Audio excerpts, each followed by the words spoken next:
తీసుకొని పోతాడు. దేవుని యొక్క నామానికి స్తుతి కలుగునుగాక అని సెలవిస్తూ దేవుణ్ణి స్తుతిస్తూ ఉన్నాడు. ఇప్పుడు యాకోబు గారు ఏనండి, ఇప్పుడు తనకున్నటువంటి అండిపోయాయి. అండిపోతే భార్య చూస్తూ ఊరుకుంటుందండి? అయితే భాగ్యం గారు, భార్య చూస్తూ ఊరుకుంటుందా? ఊరుకోదు. భర్తనే తిట్టింది. ఇంకేం దేవుడయ్యా, మాయదారి దేవుడు, దేవుడు దేవుడు దేవుడు అనుకుంటా ఈరోజు ఇంత జరిగింది. మన బిడ్డలు పోయిరు, పనివారు పోయిరు, ఆస్తి పోయిరు, ఇంకా దేవునికి స్తుతి కలుగును కాక అంటున్నావు, నీకేమైనా బుద్ధి ఉందా అని ఆడవాళ్ళు తిడతారు. ఎందుకు? ఎంతో బాధ ఉంటుంది, ఎంతో దుఃఖం ఉంటుంది, ఎంతో వేదన ఉంటుంది, ఎంతో వేదన ఉంటుంది. ఇంతవరకు బాగానే ఉంది. ఆ తర్వాత ఏంది? మొదటిగా తనకేం కాల, యోబుకు కానీ తన యొక్క భార్యకు కానీ ఏమి కావాలి ఇంతవరకు. ఆ తర్వాత అయినా దేవుని స్తుతిస్తూ ఉంటే మరలా సైతాన్ని ఎవరి దగ్గరికి వెళ్ళిందంటే దేవుని దగ్గరికి వెళ్ళాడు. నువ్వు అతనుకున్నటువంటి సమస్తాన్ని తీసేసావు, కానీ అతను కనుక అనారోగ్యానికి గురి చేసినట్లయితే అతను నిన్ను విడిచిపెడతాడు. ఏమంటారు సైతాన్ దేవుడితోటి? ఆ వ్యక్తి కనుక నువ్వు అనారోగ్యాన్ని కనుక గురి చేసినట్లయితే నిన్ను విడిచిపెట్టి చెడతాడు అని సైతాన్ దగ్గరికి వెళ్ళినప్పుడు దేవుడు కండిషన్ పెట్టిండు. నువ్వు ఆ యొక్క శరీరానికి, యోబు యొక్క శరీరానికి ఏమన్నా చేయి, కానీ అతని యొక్క ప్రాణం మాత్రం తీయొద్దని దేవుని దగ్గర కండిషన్ పెట్టాడు. కండిషన్ పెట్టిన తర్వాత యోబుకి తన శరీరం మీద మొత్తం పుండ్లు వచ్చినాయి. విపరీతమైనటువంటి కురుకులు వచ్చి బూడిద పోసుకొని చిల్ల పెంకులతో గోక్కుంటూ ఉండడంట. అర్థమవుతుందా? ఏం చేస్తానంటే చిల్ల పెంకులతోటి మొత్తం గోక్కుంటూ ఉండడంట. ఎందుకంటే విపరీతమైనటువంటి ఒక పుండు శరీరం మీద పడితేనే దురద పుట్టింది. ఏం చేస్తే దురద పుట్టింది. కాళ్ళన్న పోవాలి, కానీ అది పోయి అది గీకేంత వరకు కూడా చేతులు ఆగవు. ఇప్పుడు అన్ని శరీరం మొత్తం పుండ్లతో నిండి ఉన్నది. బాధపడుతూ ఒడ్డు మీద బూడిద పోసుకొని గోక్కుంటూ ఉన్నాడు. గోక్కుంటూ ఉన్నప్పుడు తన యొక్క భార్య వచ్చింది. తన యొక్క భార్య వచ్చి యోబుతో ఏమన్నదో చూద్దాం మనం. అతని భార్య వచ్చి రెండవ అధ్యాయం 8వ వచనం. అతను ఒళ్ళు గోపుకున్నటకై చిల్ల పెంకు తీసుకొని, ఏం తీసుకున్నాడంటే చిల్ల పెంకు తెలుసా భాగ్యం గారు? అమ్మ తెలుసా చిల్ల పెంకు? చిల్ల పెంకు తీసుకొని బూడిదలో కూర్చుండగా అతని భార్య వచ్చి, నువ్వు ఇంకా యథార్థను వదిలిపొందువా, దేవుని దూషించి మరణము కమ్మనెను. ఏమంటుంది? ఇంకా నువ్వు దేవుని పట్టుకుంటావా? ఇంకా ఏం దేవుడు? ఆ దేవుని దూషించు నువ్వు కూడా సావని అంటుంది భార్య. పెళ్లిలో మనం ప్రమాణం చేస్తుంటాం. ఏమని గుర్తుందా యాకోబు గారు? కష్టం వచ్చినా, బాధ వచ్చినా, రోగం వచ్చినా, సమస్య వచ్చినా ఈ చెయ్యి పట్టుకుంటున్నా మరణం మనల్ని ఎడబాపే వరకు నీ చెయ్యి విడవనని ప్రమాణం చేస్తుంటాం. ఇక్కడ యోబు యొక్క భార్య ఆస్తి ఉన్నప్పుడు, అంతస్తులు ఉన్నప్పుడు అన్నీ కూడా భర్త యొక్క సంతోషంలో పాల్పంచుకుంది. కానీ కుటుంబంలో కష్టం రాగానే భార్య భర్తను అవమానిస్తుంది. ఇంక నువ్వు సావు. ఏమంటుంది? ఇక నువ్వు చావు. ఇంత జరిగినా ఇంకా దేవుని విడిచిపెట్టట్లేదు, దేవుని సన్నిధిని విడిచిపెట్టట్లేదు. ఆ దేవుణ్ణి దూషించి నువ్వు కూడా సావని దేవుణ్ణి తిరుగుతూ ఉన్నది. అప్పుడు ఏమన్నాడో ఆ తర్వాత మాటలో చూద్దాం. అందుకు అతడు మూర్ఖురాలు మాట్లాడినట్లు నువ్వు మాట్లాడుచున్నావు. మనం దేవుని వలన మీద అనుభవించడము కీడును మనం అనుభవింప తగదా అని. ఏమంటాడంటే యోబు, దేవుని వలన మనం ఎంతో మేలును అనుభవించాము, ఈరోజు కీడు అనుభవిస్తున్నాము. కీడు అనుభవించిన దేవుణ్ణి తిట్టాలా, మూర్ఖురాల్లాగా మాట్లాడద్దు అని తన యొక్క భార్యను గద్దిస్తూ ఉన్నాడు. కానీ దేవుణ్ణి మాత్రం యోబు ఏమనలా, దేవుణ్ణి మాత్రం ఏమీ అనలా. క్రిస్టియానిటీ జీవితాల్లో కూడా దేవుని నమ్ముకున్నప్పుడు ఆశీర్వాదాలు ఉంటాయి, సంతోషాలు ఉంటాయి, కష్టాలు కూడా ఉంటాయి. ఏముంటాయండి? కష్టాలు కూడా ఉంటాయి, శ్రమలు ఉంటాయి, ఇబ్బందులు ఉంటాయి, అనేకమైన పోరాటాలు కూడా ఉంటాయి. మరి కష్టాలు వచ్చినప్పుడు ఏం చేయాలా? శ్రమలు వచ్చినప్పుడు ఏం చేయాలి? ఇబ్బందులు వచ్చినప్పుడు మనం ఏం చేయాలంటే దేవుని వైపు చూడాలి. మనం దేవుణ్ణి కలిగి ఉన్నాం కాబట్టి దేవుని వైపు మనం చూసినట్లయితే నీకున్న సమస్య ఏదైనా కావచ్చు, కానీ దేవుని వైపు చూసినట్లయితే ఆ శ్రమంలో కూడా దేవుడు నీకు నిరీక్షణ ఇస్తున్నాడు. నిరీక్షణ ఇస్తాడు. ఈరోజు ఒక 10 కోట్లు ఉన్నాయి. ఏదైనా చిన్న సమస్య వస్తారు కుటుంబంలో, వారు ఎంతో బాధపడతారు, ఎంతో వేదనకి గందరగోళానికి గురవుతారు. కానీ దేవుని యొక్క బిడ్డలకి కష్టం రాని, శ్రమ రాని, నిందలు రాని, అవమానాలు రాని, ఏం వచ్చినా సరే నా దేవుడు ఉన్నాడు, నా దేవుడు చూసుకుంటాడనే నమ్మకం కనుక మన యొక్క జీవితాల్లో ఉన్నట్లయితే దేవుడే మనల్ని నడిపిస్తాడు. పేతురు పత్రికలో ఉన్నది, పేతురు పత్రిక 5వ అధ్యాయం మనం తీసినట్లయితే వివరం చదివేస్తాం ఫాస్ట్గా. 5వ అధ్యాయం 10వ వచనం. 5వ అధ్యాయం దేవుడు తన నిత్య మహిమకు క్రీస్తునందు మిమ్మల్ని పిలిచిన సర్వకృపానిధి దేవుడు కొంచెం కాలం మీరు శ్రమపడిన పిమ్మట తానే మిమ్మల్ని పూర్ణులుగా చేసి స్థిరపరిచి బలపరచునంట. ఏంటంటే కొంచెం కాలం ఏంటంట, శ్రమల గుండా వెళ్ళాల్సి వస్తుంది. మన యొక్క జీవితాల్లో నిందల గుండా వెళ్ళాల్సి వస్తుంది, అవమానాల గుండా వెళ్ళాల్సి వస్తుంది. యోబు కూడా శ్రమల గుండా వెళ్తున్నాడు, అవమానాల గుండా వెళ్తున్నాడు, నిందల గుండా వెళ్తున్నాడు. తన భార్య మాట్లాడుతూ ఉంటే తన యొక్క భార్యను కూడా గద్దిస్తూ ఉన్నాడు. ఏమిటా గద్దిస్తుంటే, మూర్ఖురాల్లాగా మాట్లాడవద్దని. ఒక భర్త భార్యను ఎప్పుడు కమాండ్ చేయగలిగింది? భర్త మాటకి ఎప్పుడు రెస్పెక్ట్ ఇస్తుంది? యాకోబు గారు, ఇప్పుడు నేనున్నా, నా భార్య నన్ను ఎప్పుడు రెస్పెక్ట్ ఇస్తుంది చెప్పండి అమ్మా. ఇప్పుడు నా భార్య నన్ను ఎప్పుడు రెస్పెక్ట్ ఇస్తుంది? నా కుటుంబంలో ఉన్నటువంటి బాధ్యతలన్నీ కూడా నేను సక్రమంగా నెరవేర్చినప్పుడే భార్య దగ్గర నుంచి మనం రెస్పెక్ట్ పొందుకోలేము. అవునా కాదా? ఇప్పుడు నా కుటుంబంలో అనేకమైన అవసరతలు ఉంటాయి. బిడ్డలను వదిలేసి, భార్యను వదిలేసి తన యొక్క అవసరతలు తీర్చుకుంటూ ఉంటే మనకు రెస్పెక్ట్ ఇస్తుందా? ఇవ్వదు. భార్య దగ్గర నుంచి మనం ఎప్పుడు రెస్పెక్ట్ పొందుకోవద్దు అంటే మన యొక్క కుటుంబంలో ఉన్నటువంటి అవసరతలు అన్నీ తీర్చినప్పుడు మాత్రమే మనం రెస్పెక్ట్ మన కుటుంబంలో మనం పొందుకోలేస్తాం. అయితే యోబు గద్దించినప్పుడు తన యొక్క భార్య మరలా మాట్లాడలేదు, మౌనంగా ఉన్నది. అంటే అతను నిజాయితీగా తన భార్య చూసిందేమో. ఈరోజు భార్యను ఒక మాట అంటే చాలు, ఇప్పుడు అనే ధైర్యం ఈరోజు జాగ్రత్త అండి. యాకోబు గారు చెప్పాలమ్మా, చెప్పాలి. ఒక మాట అంటే 100 మాటలు అంటారు. సర్దుకొని పోవటమేనంట. ఒక మాట అంటే సర్దుకొని పోవటమేనంట. నిజమే. అది ఎప్పుడు జరిగేదో అంటే భర్త ఎప్పుడైతే తన యొక్క బాధ్యతలు నిర్వర్తిస్తాడో అలాంటి పరిస్థితులు ఎదుర్కోరు. భర్త సరిగా ఉంటే భార్యలు అలా ఉండరు. నువ్వు భర్త కనుక నీ బాధ్యతలు నువ్వు సక్రమంగా నిర్వర్తిస్తే భార్య నిన్ను ప్రేమిస్తుంది, ఆదరిస్తుంది.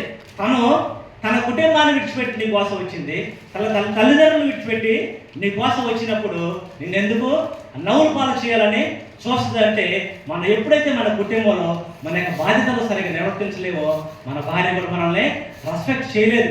కానీ యోబు తన యొక్క భార్యను గద్దించినప్పుడు అంట తను ఏది కూడా రెట్టనో మాట్లాడలేదా.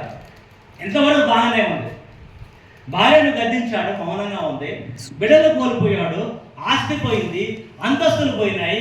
ఇప్పుడు తన యొక్క గ్రామంలో మనుషులందరూ ఏమనుకుంటారు? యాకోబు గారు చెప్పండి. యోబుకి సమస్తం పోయింది. గొప్ప ధనవంతుడి కాస్త పేదవాడుగా మిగిలిపోయాడు. బూడిద రాసుకుంటూ చిల్లపెంతో గోపుకుంటూ ఉన్నాడు.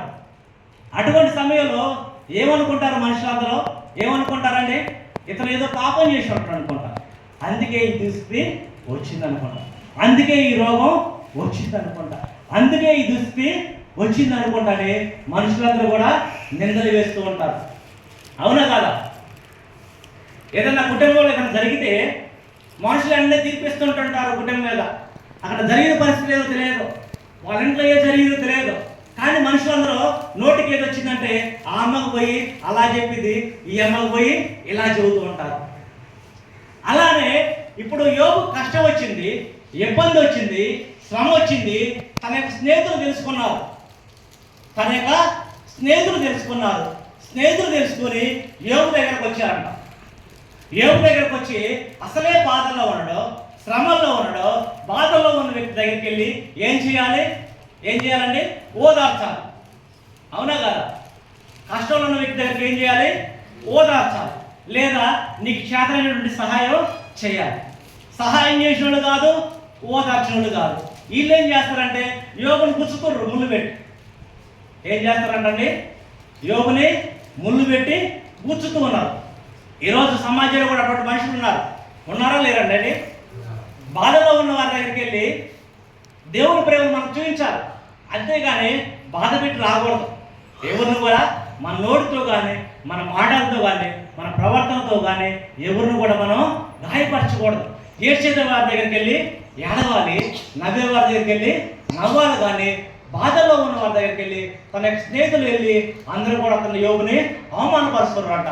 నువ్వేదో పాపం చేశావు, నువ్వేదో తప్పు చేశావు, అందుకే నీకు ఈ దుస్థితి వచ్చిందని అతని యొక్క స్నేహితులందరూ కూడా అతన్ని అవమానపరుస్తున్నారంట.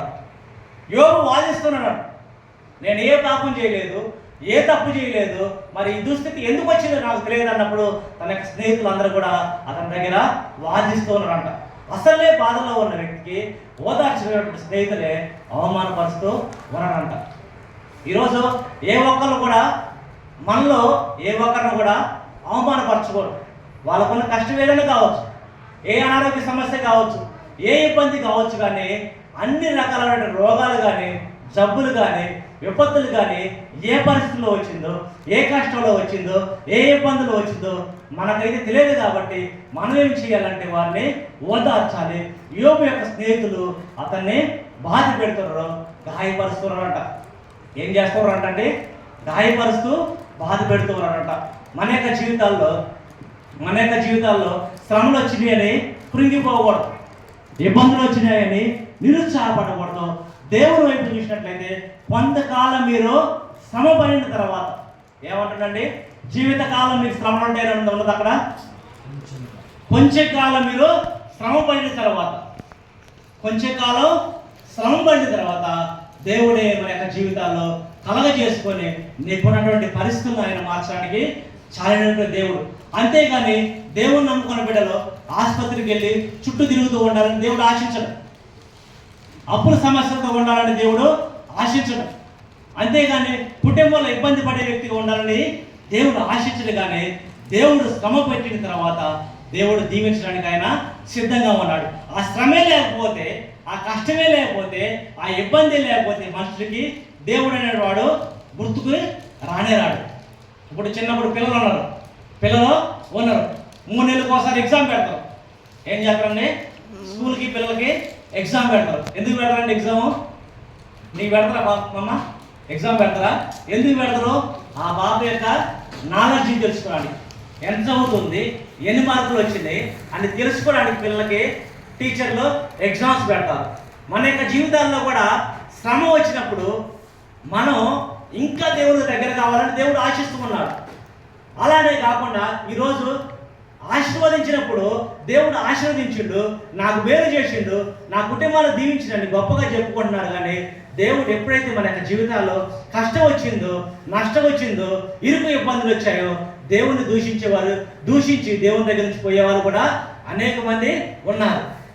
ఉన్నారా లేరండి? యాకోబు గారు ఉన్నారు, అనేక మంది కూడా ఉన్నారు. మరి మనం ఏం చేయాలి? శ్రమ వస్తే మనం ఏం చేయాలి? దేవుని వైపే చూడాలి. కష్టం వస్తే ఏం చేయాలమ్మా? దేవుని వైపే చూడాలి. దేవుడు మన ఇబ్బంది పడుతుంటే చూస్తూ ఉండేటటువంటి దేవుడు కానే కాదు. మనకంటూ ఒక సమయం పెడతారు. ఏం పెడతారండి? మనకంటూ ఒక సమయం పెడతారు. ఇప్పుడు శనక్కాయలు పంట నుండి తీస్తుంటాం. తీసినప్పుడు తీయగానే డైరెక్ట్ తింటాం. మనం ఏం చేస్తుందని ఇట్లా కొట్టేసి ఆ పుట్టు తీస్తాం.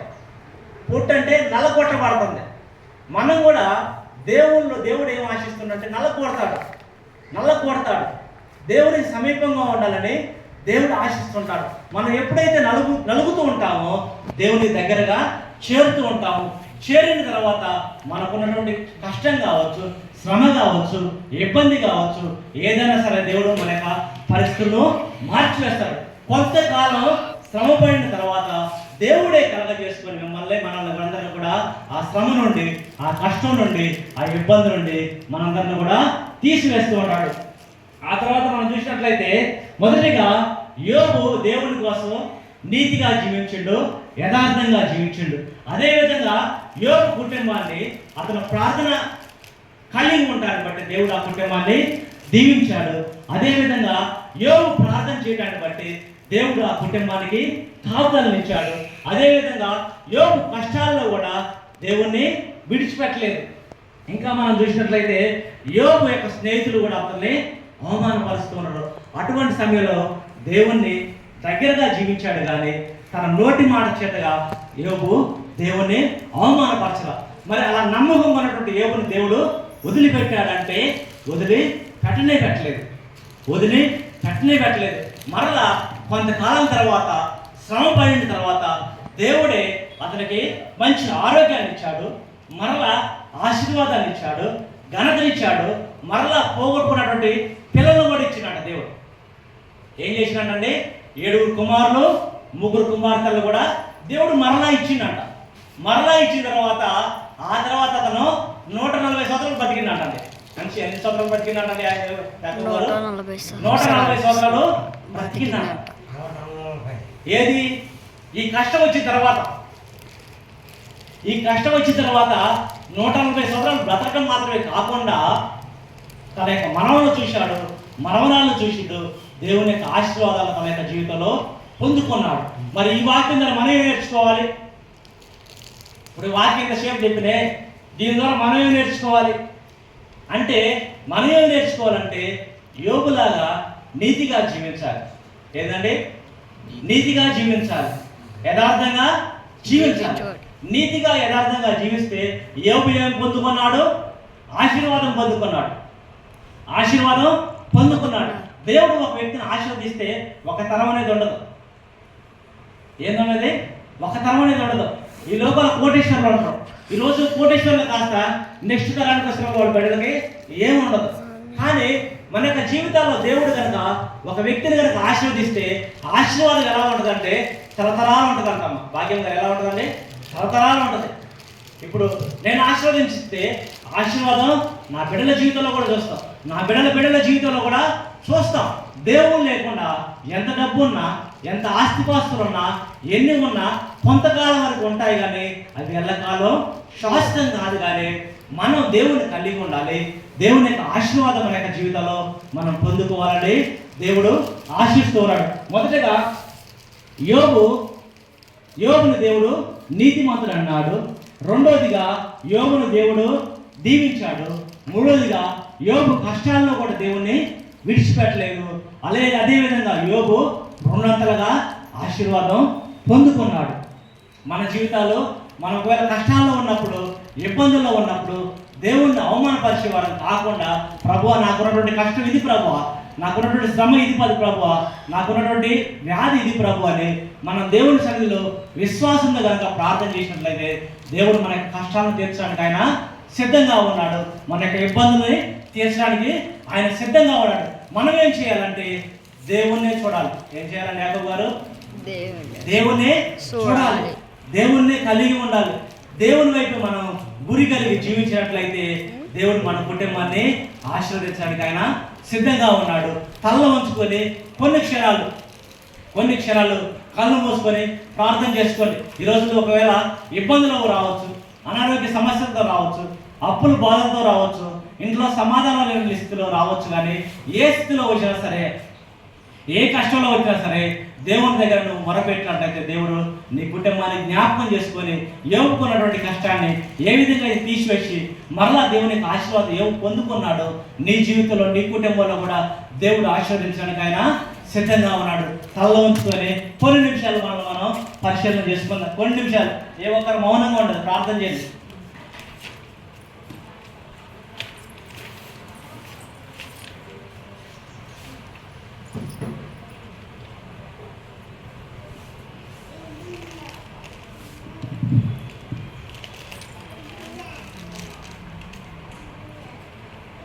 కష్టాలు ఎదురైనా నా యాత్రను సాగించు, నష్టాలలోనైనా స్తుతి చేయుట నేర్పించు. కష్టాలు ఎదురైనా నా యాత్రను సాగించు, నష్టాలలోనైనా స్తుతి చేయుట నేర్పించు. నేనున్న స్థితిలోనే సమృద్ధిని కలిగించు, ఏమున్నా లేకున్నా నీ కొరకే జీవింతు. నేనున్న స్థితిలోనే సమృద్ధిని కలిగించు, ఏమున్నా లేకున్నా నీ కొరకే జీవించు. కష్టాలు ఎదురైనా నా యాత్రను సాగించు, నష్టాలలోనైనా స్తుతి చేయుచు. పరిశుద్ధ ప్రేమ గల తండ్రి, కూడి వచ్చిన బిడ్డలందరిని బట్టి నీ వందనాలు తెలియజేస్తున్న తండ్రి ప్రభువా. అయ్యా ప్రభువా, వచ్చిన బిడ్డల జ్ఞాపకం చేసుకున్నాయన ప్రభువా. ఏ కష్టంలో వచ్చారో, ఏ ఇబ్బందులో వచ్చారో, ఏ బాధలో వచ్చారో తండ్రి, ఏ పరిస్థితిలో ఉన్నా సరే ప్రభువా, అయా ప్రభు నిన్ను స్తుతించే వరకు వాళ్ళు చేయండి ఆయన ప్రభువా. అయా ప్రభు నీ వైపు చూసే వరకు ప్రభు మా సంఘాన్ని చేయండి ఆయన ప్రభువా. అయా ప్రభు వారికి ఉన్నటువంటి కష్టాలను చూడండి ఆయన ప్రభువా, వారికి ఉన్నటువంటి ఇబ్బందులు చూడండి ఆయన వారి ప్రభువా. మా సంఘస్థుల కుటుంబాలను జ్ఞాపకం చేసుకోండి ఆయన ప్రభువా. కూడి వచ్చినటువంటి బిడ్డలందరూ బట్టి నీకు వందనాలు ప్రభువా, నీకే స్తోత్రాలు ప్రభువా.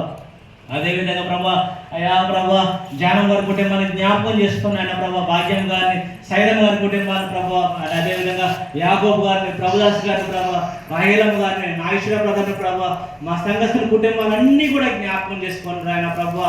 అయా ప్రభా, వారు చేస్తున్న ప్రయత్నాలను మీరు తోడుగా ఉండండి ఆయన, వారి కష్టాలను మీరు తోడుగా ఉండండి ఆయన, వారి యొక్క ఇబ్బందులను మీరు తోడుగా ఉండండి ఆయన ప్రభా. అయా ప్రభా, ఎత్తబడిన వాక్యాన్ని ప్రభా మా యొక్క జీవితాల్లో ఫలింప చేయండి ఆయన ప్రభా. అయా ప్రభా, నాటబడమని అడుగుతున్న తండ్రి, మీరే సహాయం చేయండి ప్రభా. ఈ వారం అంతా ప్రభా నీ యొక్క కాపుదల ప్రభా, మా సంఘస్థుల చుట్టూ నీ కాపుదలు దయచేయండి, నీ కంచె నాటండి ప్రభా, నీ యొక్క తోడు దయచేయమని, నీ కృప కాపుదలు దయచేయమని క్రీస్తు నామములో అడుగుతున్నాం తండ్రి, ఆమేన్.